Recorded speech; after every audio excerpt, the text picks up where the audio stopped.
All right, so hi everybody, thanks for coming today. Today we're going to talk about the retouch tools.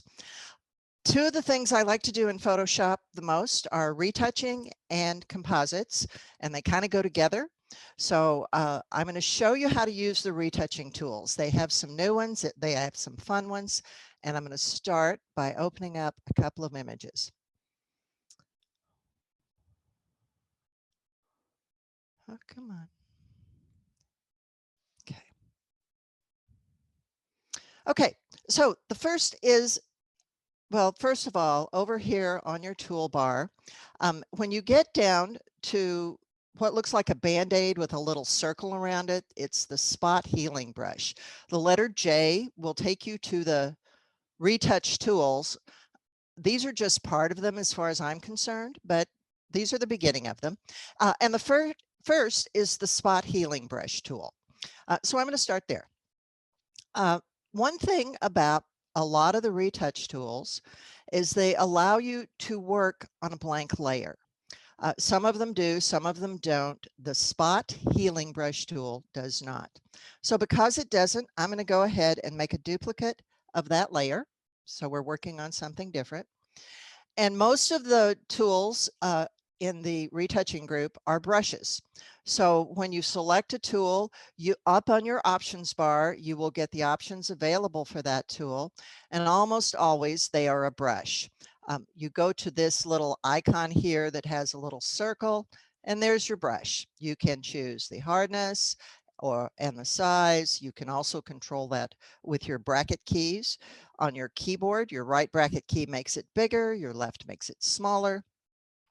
And the thing about this tool is it has some options. It has content aware, create texture, proximity match.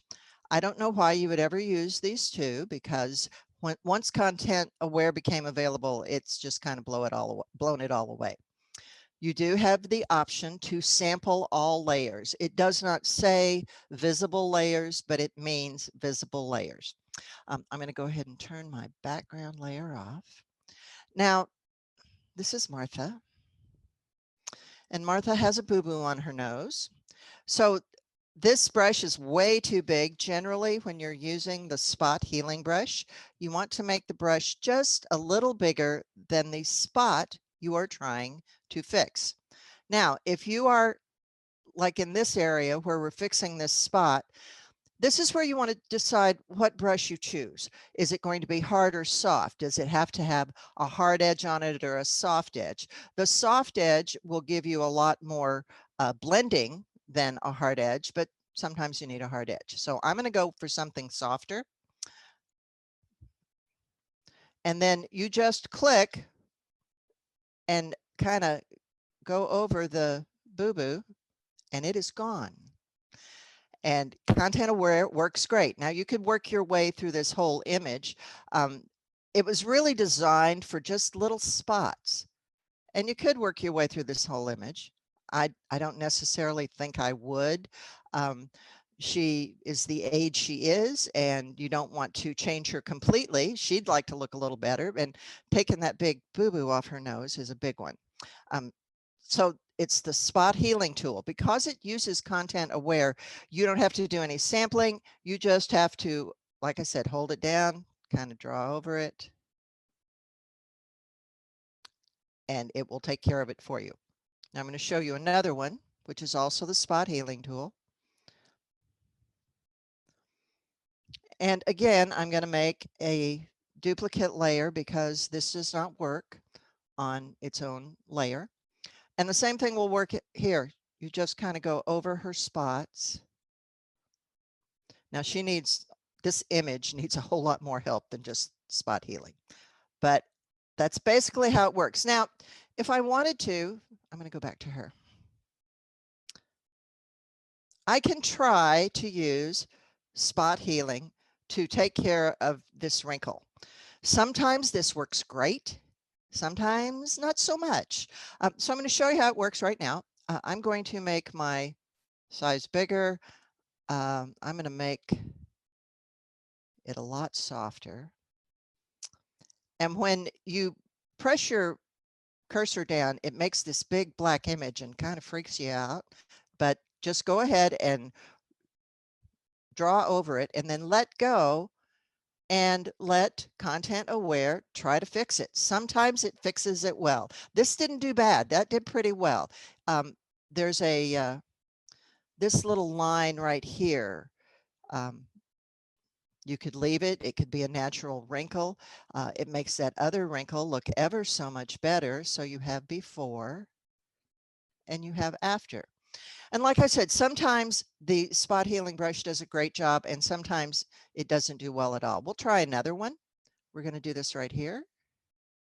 And that one did well too. So content aware is getting a whole lot better. Just because it's for a spot, don't think you can only use it for a spot, but you may get mushy edges sometimes. And that is the spot healing brush. Now, one thing about all these retouching tools, I think I've said this before, I kind of consider it a bag of tricks.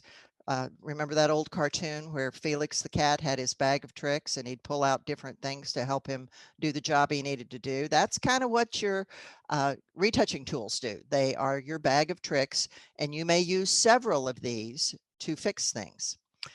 So I'm going to close this. I'm going to open something else.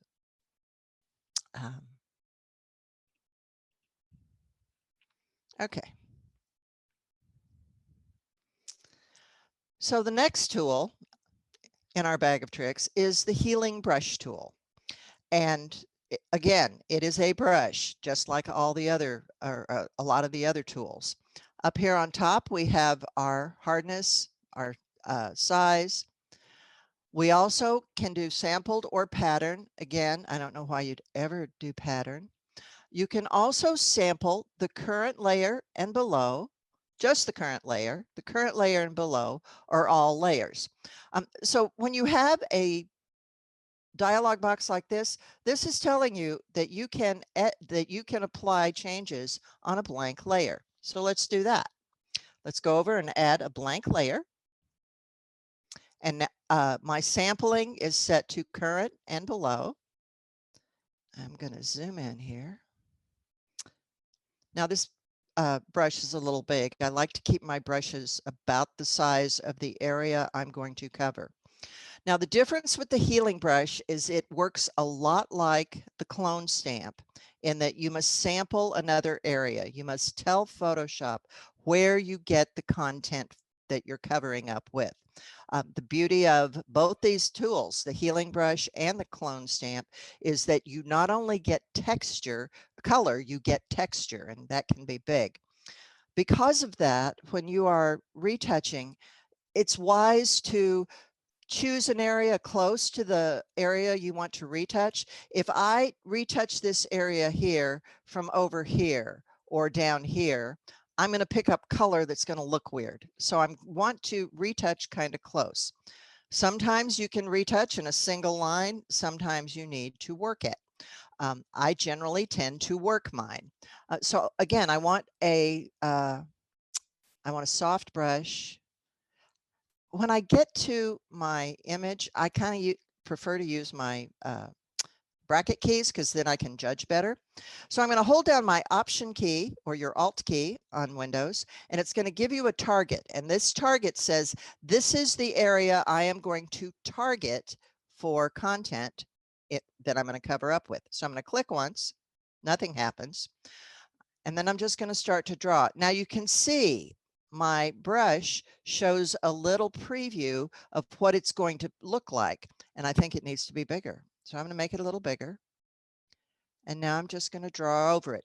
Now, before I start to draw over it, I want to call your attention to the little plus beneath the circle. That plus is telling you where your content is coming from. The brush is where it's being placed. So as I drag over this, I can see where the content is coming from. And they tell you not to go backwards, but I do. And the key to all of this is let go of your mouse or your pen often. It makes a huge difference. I'm going to do this again and draw over this wrinkle. And I'm going to draw over this wrinkle. Now I have to be careful because my plus is going to get down into her hairline and it's going to deposit red hair on that wrinkle. So I'm kind of over there. See how that happens? So I'm going to go over on the other side and do this again. Resample often. Tell Photoshop again. If I try to retouch now, it's going to, well, it stayed with me. So I'm going to go ahead and go with it. But normally you should retouch often. Every time I move my mouse to a different portion of the face or whatever I'm retouching, I sample again. This one, apparently the alignment's working better than it used to, and it's staying with me, but I like to resample. I like to know where it's coming from. And I will often resample 2 or 3 times just in the same retouch. Okay. Now I'm going to go after these little guys. And here's where I need to retouch, or I need to resample. Right now, if I hold my mouse button down, see where my plus is? It's sampling in an area of her nose next to her eye where I really don't have very good content. That's really not the skin that I would like to see over that wrinkle. So I'm going to move down here into more into the nose part, and I'm going to hold my Option key, Alt key on Windows, sample again, and then go over my wrinkles again. Again, I move to a different wrinkle. I check my plus, it's in the wrong spot. Let's do that again. So you kind of need to resample often. It's recommended that you go one direction at a time, that you don't go back and forth, that you go one direction at a time. Do what works for you.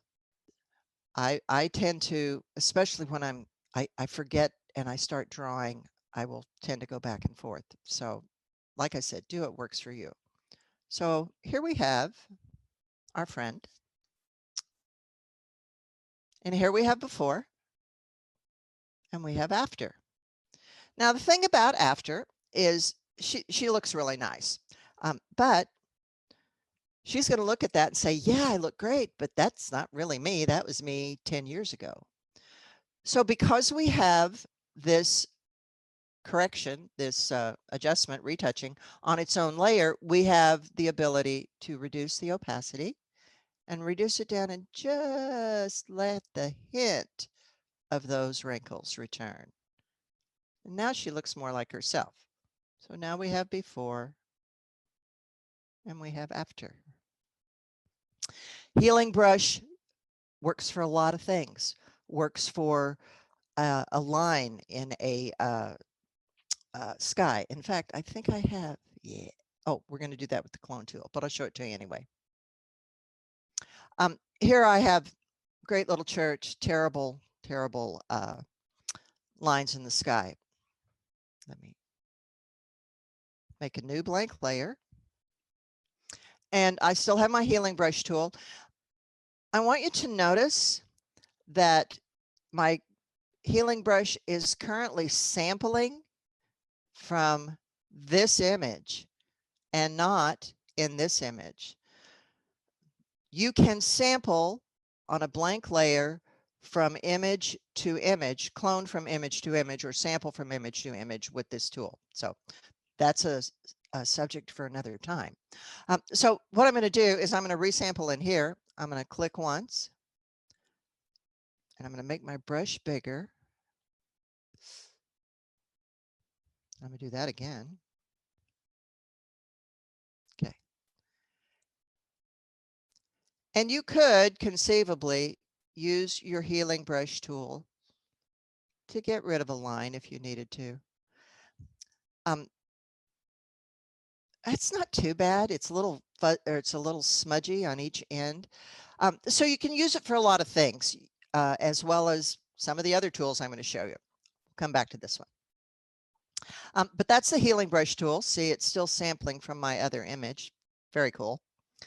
And any questions? Okay, now I'm going to show you one of my favorites. It's really fun. It's called the patch tool. We'll go back to that. And I'm going to bring up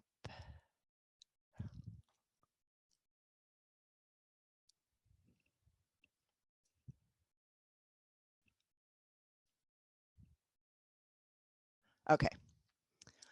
So this is the image for the spot healing brush, but I'm also going to use it for the patch tool.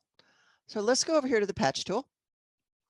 The patch tool uses content aware. It uses structure and color, and you can sample all layers. So that means you can put it on its own adjustment layer. So I'm going to create a new layer over here. And then I'm going to take my patch, looks just like that. Oh, by the way, content aware, it'll also work with normal. Don't use normal. You only have a few things, use content aware. So, and I'm going to patch the boo-boo on her nose first. And I draw a little circle around it. Works kind of like the lasso tool. Draw a little circle.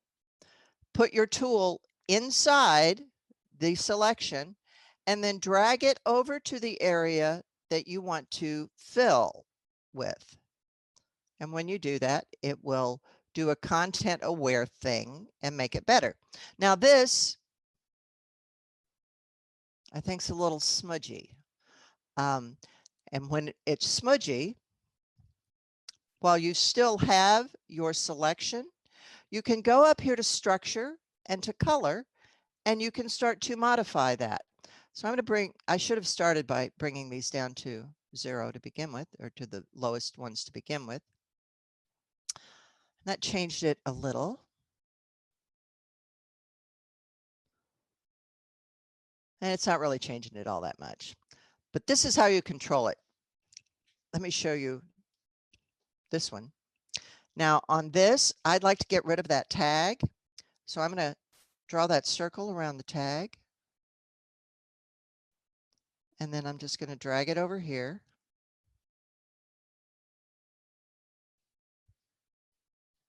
And that worked great.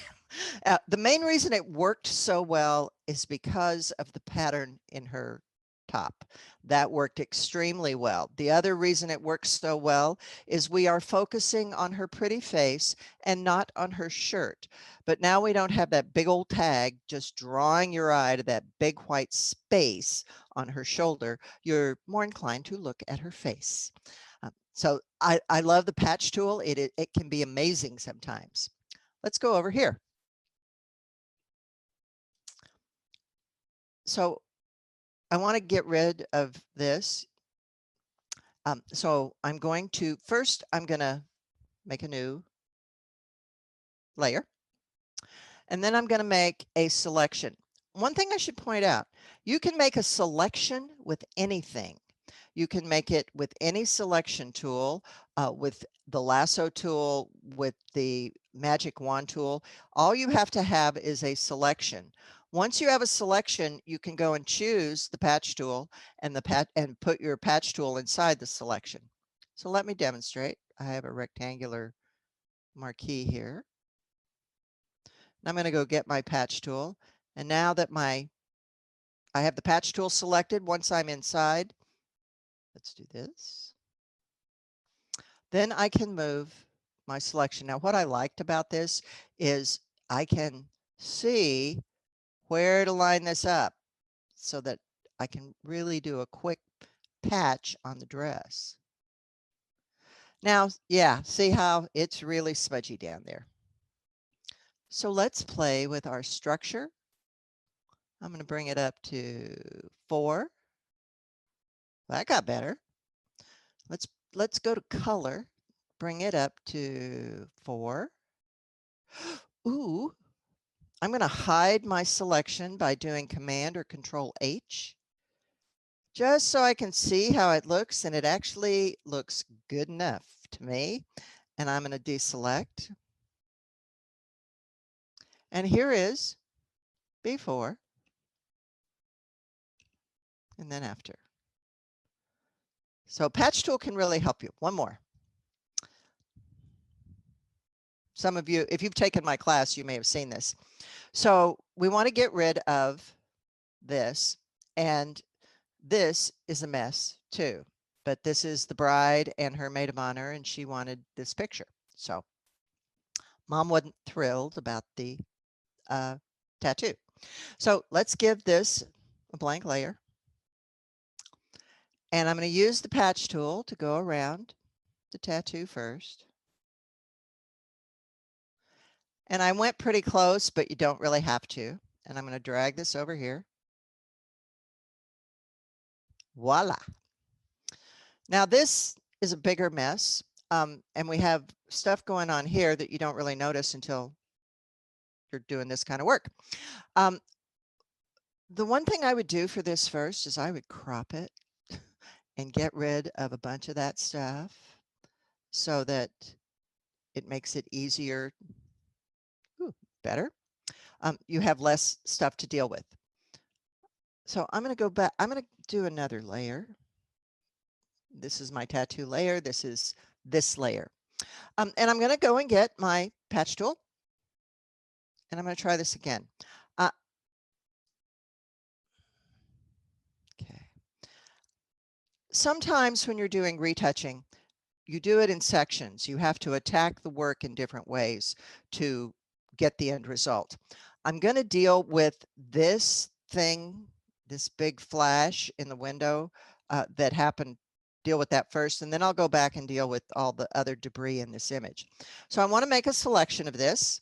I'm going to make it kind of wide around this flash.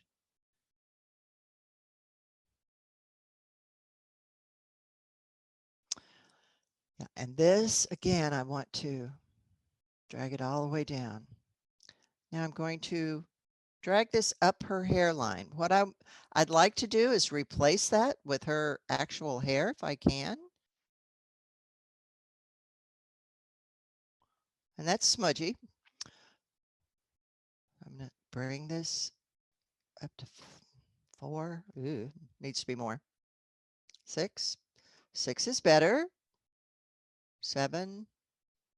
7's it. Okay, let's try color. 5 is better. 7 is better.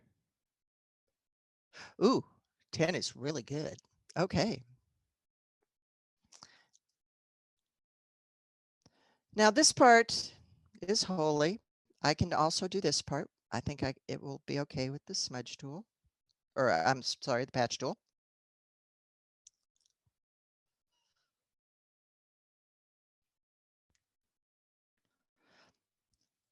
In reality, I would probably want to do that with a different tool. I'm going to do it with this one right now, but I think I'd rather, well,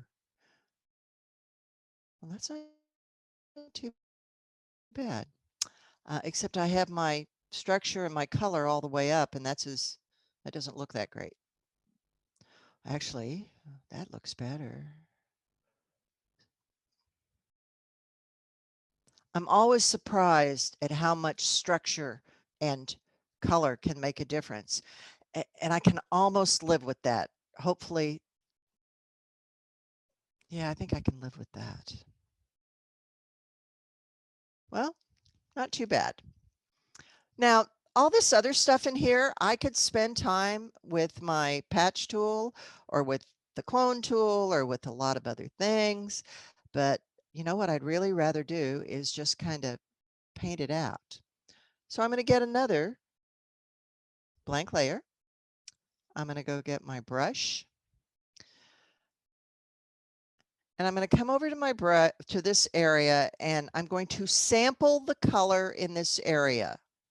So I'm going to choose this brown color near the exit sign, hold my option color down, option or your alt key down. And anytime you have your brush selected, it will turn your option or alt will turn your cursor into an eyedropper, and you can sample the color.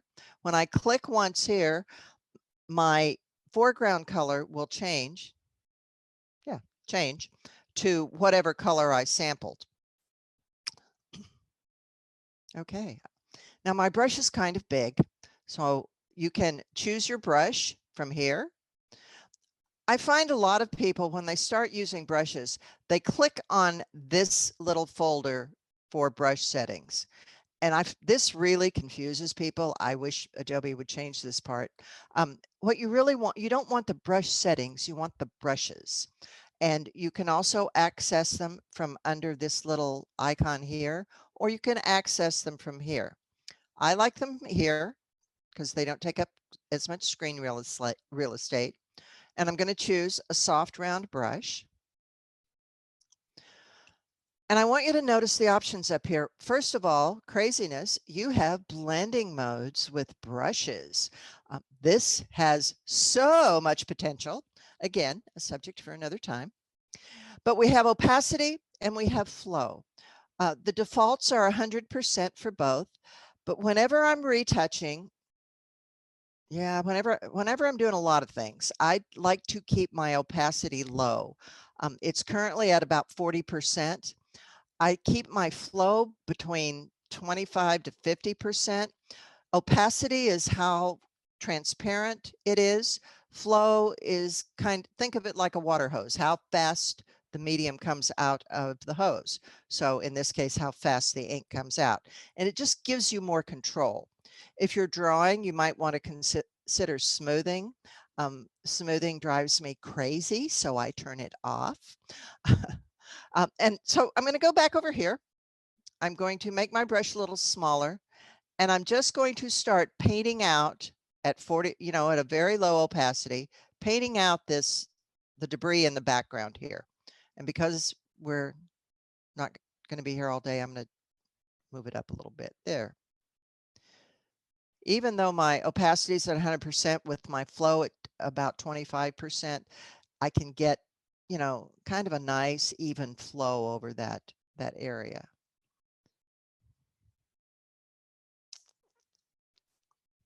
And I did bleed up into this area, so I would go back and clean that up, or maybe fix that area, fix something up here. Depends on what the frame's going to cover. But we went from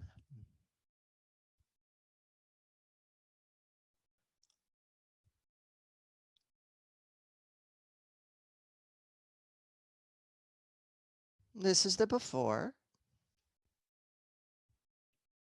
and this is the after.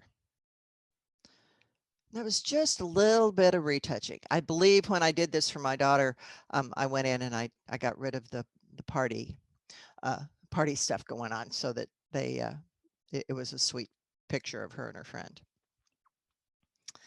Okay. Another of the we've talked about the content aware move tool, so I'm not going to talk about it today, but we do have a red eye tool, and I'm going to talk about it just so when you see it, you can go, oh, I know about that. Okay. And okay. Now the red eye tool has to be on a layer, so you can't do it on a blank layer. And these poor people, every single one of them has red eye, everyone. So what you're supposed to do with this is you are supposed to click in a red area, and you click once and it searches out the red pixels and gets rid of them. And you click on the red there. And I'm going to show you the good and the bad. So far, it hasn't been bad. You cannot choose a color. It has to be, it's always black. And that's not bad. And that didn't work. What happened? We'll try again. That wasn't bad. And we go to this lady. And what happened? The problem with this tool is it is designed to find red pixels. And when it finds red pixels, it puts black on every red pixel. So that time I didn't get it too close to her face, and it covered up the red in her eye and didn't take her face. We're going to try that again. Okay, that worked well. But every now and then you get people who have a lot of red coloring. Ooh. And that happens. And sometimes, no matter how many times you do this, you can't fix it. So the red eye tool, I will often use a brush, make it really, really, really small, and just color those red pixels. 23%. There we go. And you can get through it really faster than you can with the red eye. Do what you want, but that's how the red eye tool works. And you can use what you want, like I said. One of the oldest tools, one of the longest, the tools that has been around the longest, and the one that we probably all use the most is the clone stamp. So I'm going to talk about the clone stamp a lot. It's actually one of my favorite tools. And first I'm going to explain how it works. So I'm going to duplicate this layer.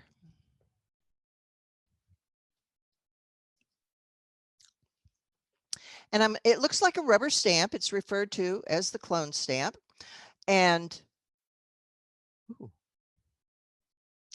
up here we have options. It is also a brush. You can select your brushes from here, just like you can with other brushes. You can also set your size and hardness here. Notice that we do have blending modes also with the clone stamp. We have opacity, we have flow, we have the airbrush options.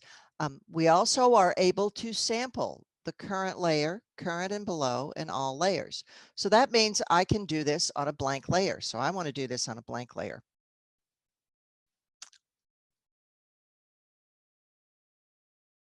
Okay. All right, so we're doing current and below. Now, it is, as a brush, you can have a soft edge or a hard edge. For something like this with hard edges, and on a white background, a solid background, I'm going to recommend that you use a hard brush versus a soft brush. Soft is always for blending, so we're going to go to a hard round. Okay. Yes, yes. I'm going to make my brush bigger, and I have to tell Photoshop, well, what am I going to copy? What am I going to clone? So I'm going to hold my Option key down, and this is my sampling target. I place my target over the item I want to copy. I'm going to click once, hold my Option or Alt key down, click once. It appears nothing happens. But when you move over here, you can see where you targeted. And when you start to paint, watch where your cross on the left covers. As you go over the image with the cross, it will draw it on the right. And if I'll make my brush, I'm going to make my brush bigger. It'll go faster. And I do this because sometimes that plus is hard to see. Now, I copied all the white because my image was on the white background. I did not clone. It clones exactly what it sees. So be conscious that what you're cloning, it's going to, if there's a background on it, it's not going to clone just the tree. It's going to clone the background too. The way around that would be to make a selection of the tree, and then you could do it that way. And I don't know why you do it that way. Okay, just wanted to show you how the tool worked. So here's what you might use one for. I'm going to duplicate this layer. Now I can work on current and below. I'm going to get my own layer. Make my brush smaller. Now, because I selected a hard brush before, it's still a hard brush. I'm going to go to the soft brush. Now, the trick in cloning is not to have repeating patterns. To clone it, have it look like it's always been there, but it's not it hasn't been retouched, basically. So I'm going to hold my Option key down, Alt on the Mac, click in the area I want to clone. So in this case, I want to get rid of the crack. So I'm going to click near it. Here's good. and it gives me my preview, and I can start to copy. Now, let go often, please. Between the content aware features and the machine learning features, it's really Photoshop is doing a million calculations a second just to do this. So let go often. It will help you be more productive. It will help Photoshop. Now, I don't know what that is, but I'm going to go back and I'm going to take care of it. But I want to be conscious of the fact of, of repeating patterns. This line right here, this line here, and this line here, and this line here, and this line here are all the same line, and resulting from my retouching. So you just kind of want to watch for them, be careful about them. Go back and get my clone tool. I'm going to resample again and do a little here. You can see my repeating pattern there. There's nothing that says you can't resample from a different location. I can resample on the right as well as the left, and I'm going to come down. Now, when I get to this area here, you'll see this area has sharp edges. And if I go over it with my clone tool right now, I'm going to get soft edges. So at this point, I'm probably going to start playing back and forth with brushes. I'm going to hold my targeting down again, target again. I'm going to get as close as I can. Actually, if I make my brush really small, I might be able to, yeah. I might not have to. Yeah, I didn't have to go back and get a hard brush for the edge because I just made my brush smaller. And yeah, I did a pretty good job not getting any repeating patterns there. So it's just, when you're doing this, you're constantly resampling, you're constantly checking to make sure everything looks good. So we have, I'm gonna do this, before and after. All right, so here's a classic thing you would use either the patch tool or the clone tool for. I'm going to start with my clone tool. I want to get rid of this thing in the water and this guy behind her head. So I'm going to hold my Option key down, sample my water. In this case, I want to draw and go in the direction of the waves. I'm going to make my brush a bit bigger. I can see where I'm cloning from because that's where the plus is, and he's gone. Now this one, I'm going to make my brush a lot smaller, and I'm going to sample out here. And I tend to go one direction because I'm going toward her hair. I'm going to get as close as I can before I have to change brushes.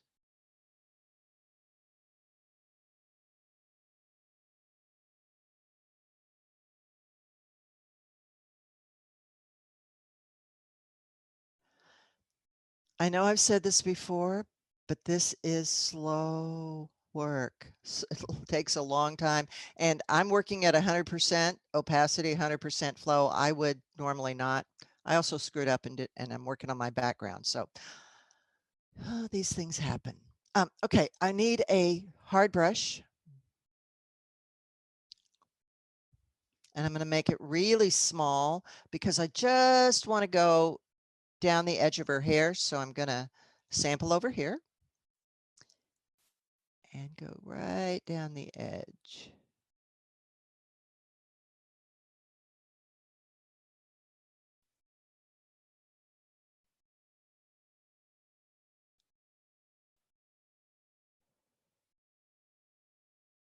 Go back, get my soft brush,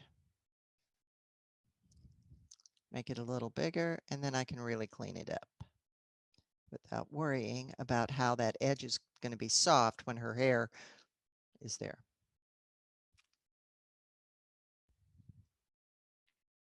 Ooh, And sometimes when you zoom out, you will see little pieces that you missed that will look better. There we go. Okay. So we have before and after. And this is probably what most of us use the retouching tools or the clone tools for the most. So I also want to show this to you. This one did really well with the patch tool. So like I said, it's a bag of tricks. One thing may work better than another, depending on what you're doing. So for that one, the patch tool worked great. For this one, and I should really zoom in before I do that.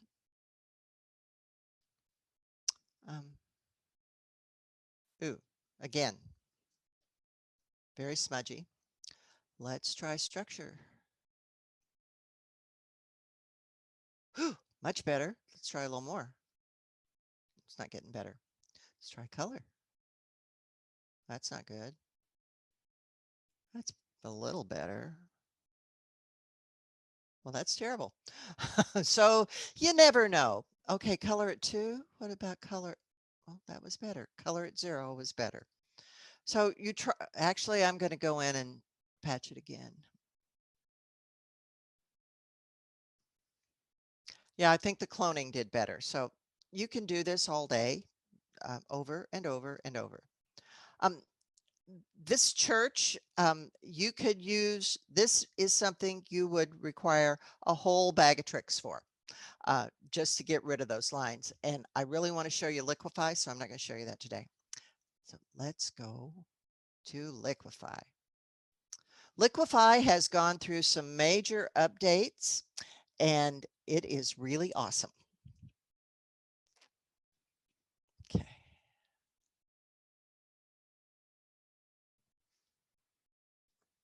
All right. So Liquify is a filter.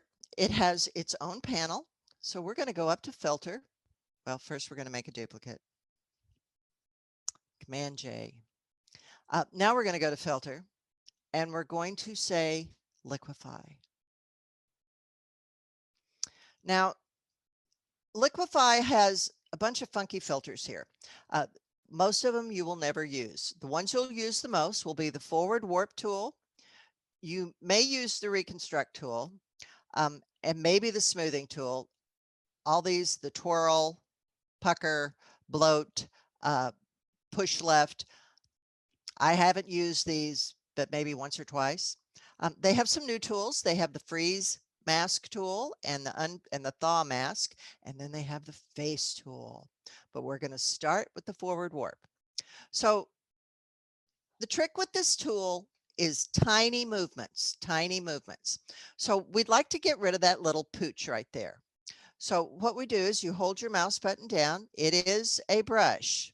If you look up here on the right, you have size, density, pressure, rate, stylus pressure. Stylus pressure is good if you're using a stylus. And what you do is you push just a little and you push a little more. And it's just little movements up the side. Now, don't forget you have a shadow here. You need to push that shadow over too, along with that little belt thing. Let's bring our brush, just our brush a little, so you can just move that part. Woo. Now you know you cannot believe anything in Vogue or the Inquirer or any of the rest of them. Okay. So we have before and after. Pretty fun. So here's another way to use Liquify.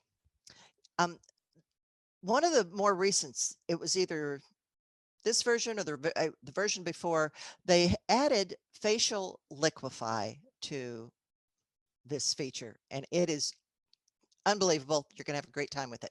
Let's go up to filter, choose Liquify. Now I'm going to point out to you something real quick. Up here at the top of the filter menu, we have Liquify. And then down here, we have Liquify.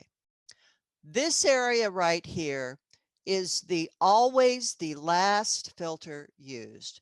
So if the last filter you used was a blur, it will say blur. If the last filter you used was sharpen, it will say sharpen. In this case, it says liquify. And the only time it works is when you are doing exactly the same filter again. So if you do liquify right now, we'll get something really funky because we aren't repeating exactly the same steps. So you want to choose this one, the second one down, to liquify. And over here on the right, we have face aware liquify, select face. And if you have more than one face, it will select the faces for you. If you want to see which face it's selecting, you can go over on the left and choose the face tool, and you'll see there's a little pair of parentheses around the face it selects.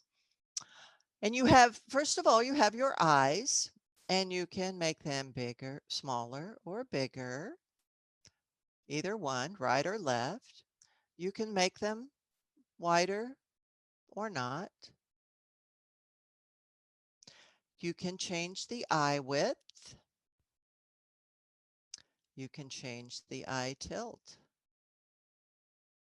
And then, of course, you can change the distance.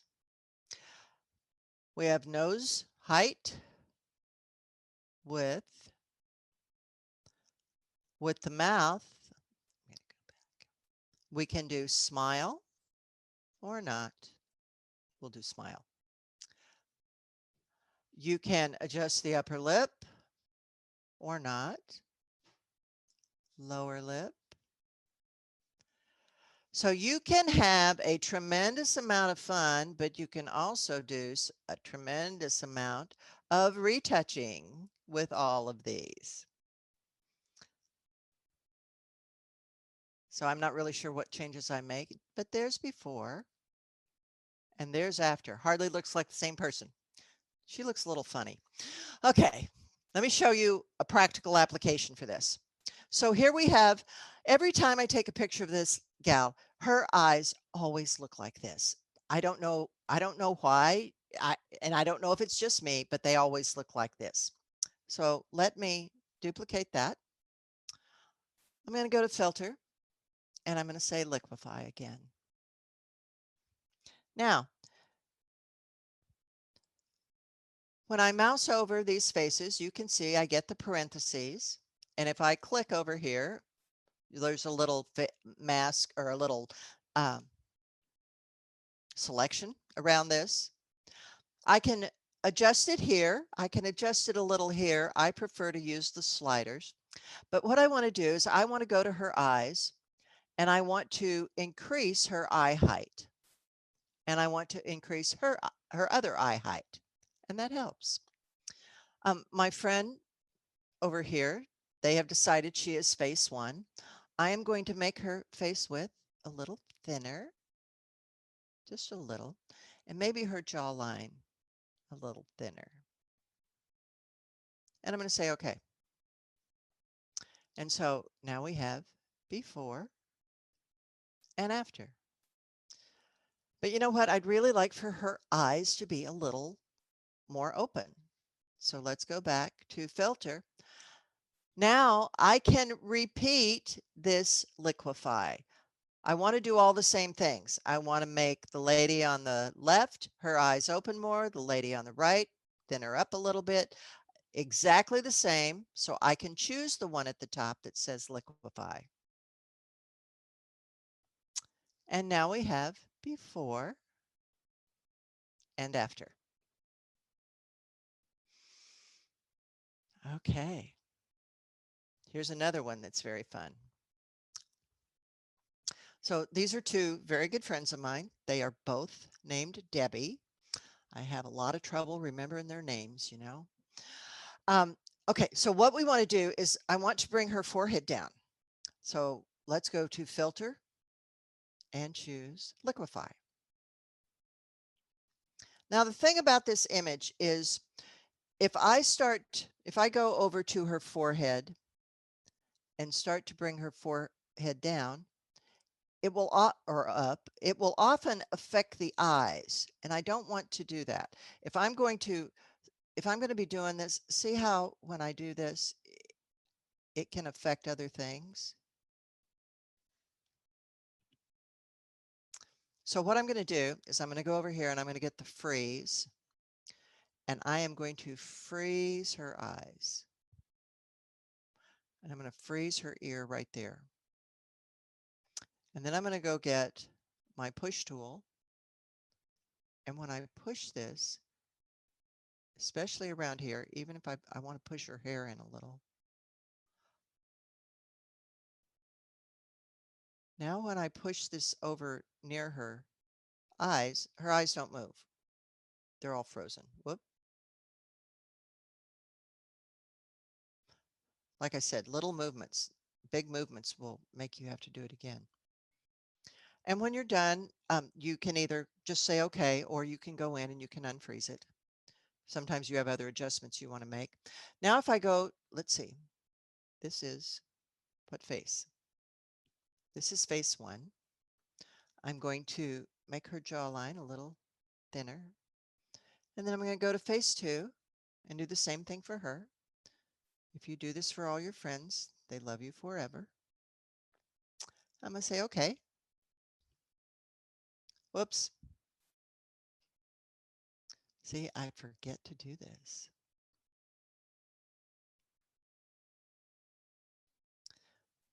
Okay, so this is before and this is after. Before and after. Okay. So in this one, I cut these people's heads off because I decided they probably wouldn't appreciate this kind of a tummy tuck.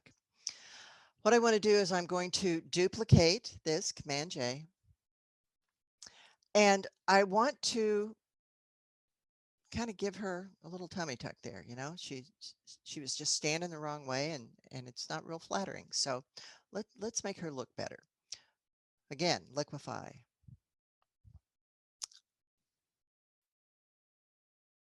And I'm going to get my forward push tool and just start to push this in. Actually, I'm going to get a bigger one. Goes a little faster. And like I said, this is always about little movements, just scooching it in little by little. Now, what makes this a good image for this kind of a retouch is the fact that this background here is black and her dress is black, and her dress is kind of a gray black, so it all kind of works together. But while I'm here giving her a little bit of a tummy tuck, I might as well give her a little lift too. But I don't want this arm right here to move because I want to use this part to scooch back. So I'm going to go get my freeze tool and I'm going to freeze it right there. And I'm going to get this and I'm going to start to just give her a little oomph, you know? And I don't want it to be too much because otherwise the arm will look weird. She'll be one of those plastic women. Whoop. Wrong tool. Okay. So we have before and after.